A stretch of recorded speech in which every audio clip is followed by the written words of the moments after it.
Mientras tanto, el profeta Eliseo mandó llamar a un miembro del grupo de profetas.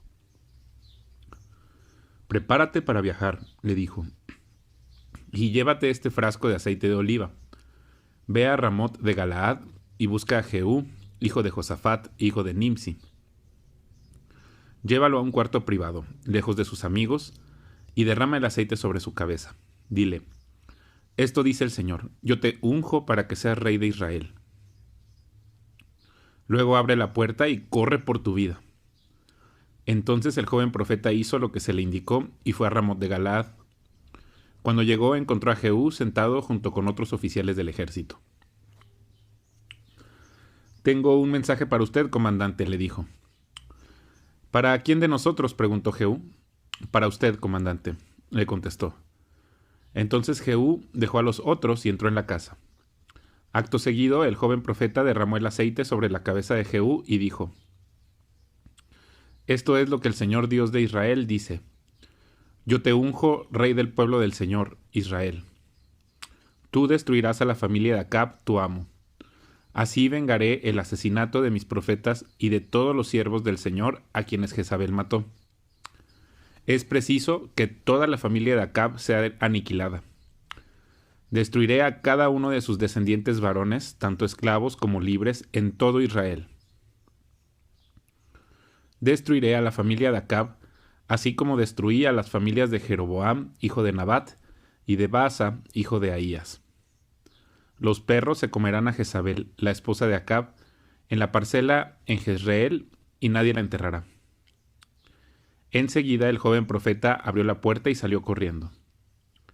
Jehú regresó a donde estaban los otros oficiales y uno de ellos le preguntó, «¿Qué quería ese loco? ¿Está todo bien?». «Ya sabes cómo parlotea un hombre de esos», contestó Jehú. «Estás ocultando algo», le dijeron ellos. «Cuéntanos». Entonces Jehú les contó. Él me dijo, «Esto dice el Señor, yo te he ungido para que seas el rey de Israel». Enseguida ellos tendieron sus mantos sobre las gradas y tocaron el cuerno de carnero mientras gritaban, «Jehú es rey». Entonces Jehú, hijo de Josafat, hijo de Nimsi, encabezó una conspiración contra el rey Joram. Joram había estado con el ejército en Ramot de Galaad, defendiendo a Israel contra las fuerzas del rey Hazael de Aram. Pero el rey Joram fue herido durante la batalla y regresó a Jezreel para recuperarse. Así que Jehú dijo a sus hombres, «Si ustedes quieren que yo sea rey, no dejen que nadie salga de la ciudad y vaya a Jezreel para informar lo que hemos hecho». Entonces Jehú subió a un carro de guerra y fue a Jezreel a buscar al rey Joram, quien estaba ahí acostado y herido. El rey Ocosías de Judá también se encontraba ahí porque había ido a visitarlo. Cuando el centinela de la torre de Jezreel divisó a Jehú y a sus acompañantes acercándose, gritó a Joram, «Una compañía de soldados se aproxima. Manda a un jinete a preguntarle si vienen en son de paz», ordenó el rey Joram. Así que salió un jinete al encuentro de Jehú y le dijo, «El rey quiere saber si vienes en son de paz». «¿Y tú qué sabes de paz?», preguntó Jehú. «Únete a nosotros». Entonces el centinela gritó al rey, «El mensajero llegó hasta ellos, pero no regresa». De modo que el rey envió a un segundo jinete, el cual cabalgó hasta donde ellos estaban y les dijo, «El rey quiere saber si vienen en son de paz». Y otra vez Jehú respondió, «¿Y tú qué sabes de paz? Únete a nosotros». El centinela exclamó, «El mensajero llegó hasta ellos, pero tampoco regresa. Debe ser Jehú, el hijo de Nimsi, porque conduce como un loco». «Rápido, preparen mi carro», ordenó el rey Joram. Entonces el rey Joram de Israel y el rey Ocosías de Judá salieron en sus carros de guerra a encontrarse con Jehú. Dieron con él en la parcela que había pertenecido a Nabot de Jezreel. El rey Joram preguntó, «¿Vienes en son de paz, Jehú?». «¿Cómo puede haber paz cuando la idolatría y la brujería de tu madre Jezabel están por todas partes?», contestó Jehú. Entonces el rey Joram, dando vuelta a sus caballos para huir, le gritó a Ocosías, «¡Traición, Ocosías!». Jehú tensó su arco y le disparó a Joram entre los hombros. La flecha le atravesó el corazón y Joram cayó muerto dentro de su carro. Luego Jehú le dijo a su oficial Bidkar: arrójenlo en la parcela que perteneció a Nabot de Jezreel. ¿Recuerdas cuando tú y yo íbamos a caballo detrás de su padre Acab? El Señor declaró este mensaje en su contra cuando dijo: juro solemnemente, dice el Señor, que en esta misma parcela le daré su merecido por el asesinato que vi ayer de Nabot y de sus hijos. Así que tírenlo en la propiedad de Nabot, tal como dijo el Señor. Al ver lo que pasaba, el rey Ocosías de Judá huyó por el camino que lleva a Bet Hagán. Entonces Jehú lo siguió gritando: dispárele a él también. Así que hirieron a Ocosías mientras escapaba en su carro de guerra en la cuesta de Gur, cerca de Ibleam. Pudo llegar hasta Megiddo, pero ahí murió. Sus sirvientes lo llevaron en el carro de guerra hasta Jerusalén, donde lo enterraron junto a sus antepasados en la ciudad de David. Ocosías había comenzado a reinar en Judá durante el año 11 del reinado de Joram, hijo de Acab. Cuando Jezabel, la reina madre, supo que Jehú había llegado a Jezreel, se pintó los párpados, se arregló el cabello y se sentó frente a una ventana. Cuando Jehú entró por la puerta del palacio, ella le gritó: ¿has venido en son de paz, asesino? Tú eres igual a Zimri, quien mató a su amo. Jehú levantó la vista, la vio en la ventana y gritó: ¿quién está de mi lado? Entonces 2 o 3 eunucos se asomaron a verlo. Tírenla abajo, gritó Jehú. Así que la arrojaron por la ventana y su sangre salpicó la pared y los caballos. Y Jehú pisoteó el cuerpo de Jezabel con las patas de sus caballos. Luego Jehú entró al palacio, comió y bebió. Después de un rato dijo: que alguien se encargue de enterrar a esa maldita mujer porque era hija de un rey. Pero cuando fueron a enterrarla solo encontraron el cráneo, los pies y las manos. Cuando regresaron y le contaron a Jehú, él declaró: eso cumple el mensaje que el Señor dio por medio de su siervo Elías de Tisbé, quien dijo: los perros se comerán el cuerpo de Jezabel en la parcela de Jezreel. Sus restos quedarán desparramados como estiércol en la parcela de Jezreel para que nadie pueda reconocerla. Acab tenía 70 hijos que vivían en la ciudad de Samaria. Así que Jehú escribió cartas y las envió a Samaria, a los ancianos y funcionarios de la ciudad y a los tutores de los hijos de Acab. Les escribió: los hijos del rey están con ustedes y ustedes tienen a su disposición carros de guerra, caballos, armas y una ciudad fortificada. En cuanto reciban esta carta, escojan al más competente de los hijos de su amo para que sea su rey y prepárense para pelear por la dinastía de Acab. Entonces se paralizaron de miedo y dijeron: hemos visto que 2 reyes no pudieron contra este hombre. ¿Qué podemos hacer nosotros? Así que los administradores del palacio y de la ciudad, junto con los ancianos y con los tutores de los hijos del rey, enviaron el siguiente mensaje a Jehú: somos sus sirvientes y haremos todo lo que nos diga. No proclamaremos rey a nadie. Haga lo que mejor le parezca.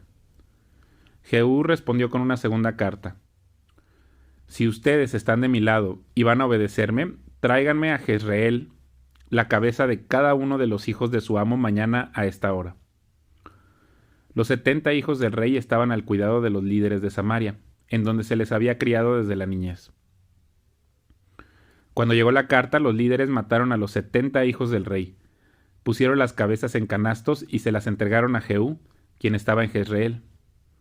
Un mensajero fue a ver a Jehú y le dijo: han traído las cabezas de los hijos del rey. Entonces Jehú ordenó: apílenlas en 2 montones a la entrada de la puerta de la ciudad y déjenlas ahí hasta la mañana. Al día siguiente Jehú salió y habló a la multitud que se había juntado. Ustedes no tienen la culpa, les dijo. Yo soy el que conspiró contra mi amo y lo mató. ¿Pero quién mató a todos estos? No tengan duda de que se cumplirá el mensaje que el Señor dio acerca de la familia de Acab. El Señor declaró por medio de su siervo Elías que esto sucedería. Después Jehú mató a los demás parientes de Acab que vivían en Jezreel, a todos sus funcionarios importantes, a sus amigos personales y a sus sacerdotes. Así fue como a Acab no le quedó ningún descendiente. Entonces Jehú partió hacia Samaria. En el camino, mientras estaba en Bet-Eked de los pastores, se cruzó con unos parientes del rey Ocosías de Judá. ¿Quiénes son ustedes?, les preguntó, y ellos contestaron: somos parientes del rey Ocosías. Vamos a visitar a los hijos del rey Acab y a los hijos de la reina madre. Tráiganlos vivos, gritó Jehú a sus hombres. Así que los capturaron, 42 en total, y los mataron junto al pozo de Bet-Eked. No escapó ninguno. Cuando Jehú salió de ahí, encontró a Jonadab, hijo de Recab, quien venía a su encuentro. Después de saludarse, Jehú le dijo: ¿me eres tan leal como yo lo soy contigo? Sí, lo soy, contestó Jonadab. Si lo eres, dijo Jehú, entonces estréchame la mano. Jonadab le dio la mano y Jehú lo ayudó a subirse al carro. Luego Jehú le dijo: ven conmigo y verás lo dedicado que soy al Señor. Y Jonadab lo acompañó en su carro. Cuando Jehú llegó a Samaria, mató a todos los que quedaban de la familia de Acab, tal como el Señor había prometido por medio de Elías. Luego Jehú convocó a una reunión a toda la gente de la ciudad y les dijo: la forma en que Acab le rindió culto a Baal no fue nada en comparación con la forma en que yo voy a rendirle culto. Por lo tanto, manden llamar a todos los profetas y a los que veneran a Baal y reúnan a todos sus sacerdotes.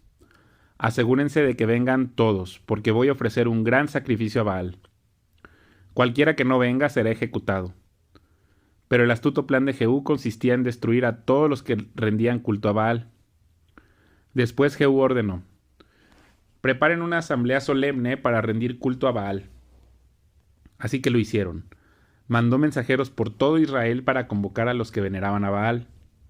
Asistieron todos, no faltó ninguno, y llenaron el templo de Baal de un extremo al otro.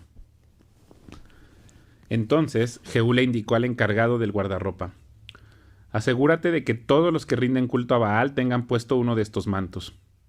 Así que a cada uno de ellos se le dio un manto. Después Jehú entró al templo de Baal con Jonadab, hijo de Recab, y les dijo a los que veneraban a Baal: asegúrense de que aquí no haya nadie que adore al Señor, solo los que rinden culto a Baal. Así que estaban todos adentro del templo para ofrecer sacrificios y ofrendas quemadas. Ahora bien, Jehú había puesto a 80 de sus hombres fuera del edificio y les había advertido: si dejan que alguno se escape, pagarán con su propia vida. Apenas Jehú terminó de sacrificar la ofrenda quemada, les ordenó a sus guardias y oficiales: entren y mátenlos a todos, que no escape nadie. Así que los guardias y oficiales los mataron a filo de espada y arrastraron los cuerpos fuera. Luego los hombres de Jehú entraron en la fortaleza más recóndita del templo de Baal y sacaron a rastras la columna sagrada que se usaba para rendir culto a Baal y la quemaron. Destrozaron la columna sagrada, demolieron el templo de Baal y lo convirtieron en un baño público, y así quedó hasta el día de hoy. De esa forma, Jehú destruyó todo rastro del culto a Baal en Israel. Sin embargo, no destruyó los becerros de oro que estaban en Betel y en Dan, con los cuales Jeroboam, hijo de Nabat, había hecho pecar a Israel. No obstante, el Señor le dijo a Jehú: hiciste bien al seguir mis instrucciones de destruir a la familia de Acab. Por lo tanto, tus descendientes serán reyes de Israel hasta la 4ª generación. Pero Jehú no obedeció con todo el corazón la ley del Señor Dios de Israel. Se negó a abandonar los pecados que Jeroboam hizo cometer a Israel. Por ese tiempo el Señor comenzó a reducir el tamaño del territorio de Israel. El rey Hazael conquistó varias regiones del país al oriente del río Jordán, entre ellas toda la tierra de Galaad, de Gad, de Rubén y de Manasés. El área que conquistó se extendía desde la ciudad de Aroer, cerca del valle del Arnón, hasta tan al norte como Galaad y Basán. Los otros acontecimientos del reinado de Jehú, todo lo que hizo y todos sus logros están registrados en el libro de la historia de los reyes de Israel. Cuando Jehú murió, lo enterraron en Samaria y su hijo Joacás lo sucedió en el trono. Jehú reinó en Israel desde Samaria durante 28 años en total. Cuando Atalía, la madre del rey Ocosías de Judá, supo que su hijo había muerto, comenzó a aniquilar al resto de la familia real. Pero Josaba, hermana de Ocosías e hija del rey Joram, tomó a Joás, el hijo más pequeño de Ocosías, y lo rescató de entre los demás hijos del rey que estaban a punto de ser ejecutados. Para esconderlo de Atalía, Josaba puso a Joás con su nodriza en un dormitorio. Por eso no asesinaron al niño. Joás permaneció escondido en el templo del Señor durante 6 años mientras Atalía gobernaba el país. En el 7º año del reinado de Atalía, el sacerdote Joiada mandó llamar al templo del Señor a los comandantes, a los mercenarios cariteos y a los guardias del palacio. Hizo un pacto solemne con ellos y los obligó a hacer un juramento de lealtad ahí, en el templo del Señor. Luego les mostró al hijo del rey. Joiada les dijo: tienen que hacer lo siguiente: una tercera parte de ustedes, los que están de turno el día de descanso, vigilarán el palacio real. Otra tercera parte de ustedes hará guardia en la puerta sur, y la otra tercera parte lo hará detrás de la guardia del palacio. Los 3 grupos vigilarán el palacio. Los 2 grupos que no están de turno el día de descanso guardarán al rey en el templo del Señor. Formen una escolta alrededor del rey y tengan sus armas en la mano. Maten a cualquiera que intente penetrar las filas. Quédense junto al rey, vaya donde vaya. Así que los comandantes hicieron todo tal como el sacerdote Joiada les había ordenado. Los comandantes se encargaron de los hombres que se presentaban para su turno ese día de descanso, así como de los que terminaban el suyo. Los llevaron a todos ante el sacerdote Joiada, quienes les dio las lanzas y los escudos pequeños que habían pertenecido al rey David y estaban guardados en el templo del Señor. Los guardias del palacio se ubicaron alrededor del rey con sus armas listas. Formaron una hilera desde el lado sur del templo hasta el lado norte y alrededor del altar. Entonces Joiada sacó a Joás, el hijo del rey, puso la corona sobre su cabeza y le entregó una copia de las leyes de Dios. Lo ungieron y lo proclamaron rey, y todos aplaudieron y gritaron: ¡Viva el rey! Cuando Atalía oyó el ruido que hacían los guardias del palacio y la gente, fue deprisa al templo del Señor para ver qué pasaba. Cuando llegó, vio al recién coronado rey de pie en el lugar de autoridad, junto a la columna, como era la costumbre durante las coronaciones. Los comandantes y los trompetistas lo rodeaban, y gente de todo el reino celebraba y tocaba las trompetas. Cuando Atalía vio todo esto, rasgó su ropa en señal de desesperación y gritó: ¡Traición, traición! Después el sacerdote Joiada ordenó a los comandantes que estaban a cargo de las tropas: llévensela a los soldados que están de guardia frente al templo y maten a cualquiera que intente rescatarla, pues el sacerdote había dicho: no deben matarla dentro del templo del Señor. Por eso la agarraron y la llevaron a la puerta donde los caballos entraban al predio del palacio y ahí la mataron. Luego Joiada hizo un pacto entre el Señor y el rey y el pueblo, de que serían el pueblo del Señor. También hizo un pacto entre el rey y el pueblo. Así que toda la gente fue al templo de Baal y entre todos lo destruyeron. Demolieron los altares, hicieron pedazos los ídolos y mataron a Matán, el sacerdote de Baal, frente a los altares. El sacerdote Joiada puso guardias en el templo del Señor. Después los comandantes, los mercenarios cariteos, los guardias del palacio y toda la gente del reino escoltaron al rey desde el templo del Señor. Pasaron por la puerta de la guardia y entraron al palacio, y el rey se sentó en el trono real. Toda la gente del reino se alegró y la ciudad estaba tranquila porque Atalía había sido ejecutada en el palacio del rey. Joás tenía 7 años cuando subió al trono. Joás comenzó a gobernar Judá durante el 7º año del reinado de Jehú en Israel y reinó en Jerusalén 40 años. Su madre se llamaba Sibia y era de Beerseba. Durante toda su vida Joás hizo lo que era agradable a los ojos del Señor, porque el sacerdote Joiada lo aconsejaba. Pero aún así no destruyó los santuarios paganos y la gente seguía ofreciendo sacrificios y quemando incienso ahí. Cierto día, el rey Joás dijo a los sacerdotes: recojan todo el dinero que se traiga como ofrenda sagrada al templo del Señor, ya sea el pago de una cuota, el de los votos o una ofrenda voluntaria. Los sacerdotes tomarán de este dinero para pagar cualquier reparación que haya que hacer en el templo. Sin embargo, en el año 23 del reinado de Joás, los sacerdotes aún no habían reparado el templo. Entonces el rey Joás mandó a llamar a Joiada y a los demás sacerdotes y les preguntó: ¿por qué no han reparado el templo? Ya no tomen más dinero para sus propias necesidades. De ahora en adelante todo debe usarse en la reparación del templo. Así que los sacerdotes acordaron no aceptar más dinero de la gente y también estuvieron de acuerdo en que otros tomaran la responsabilidad de reparar el templo.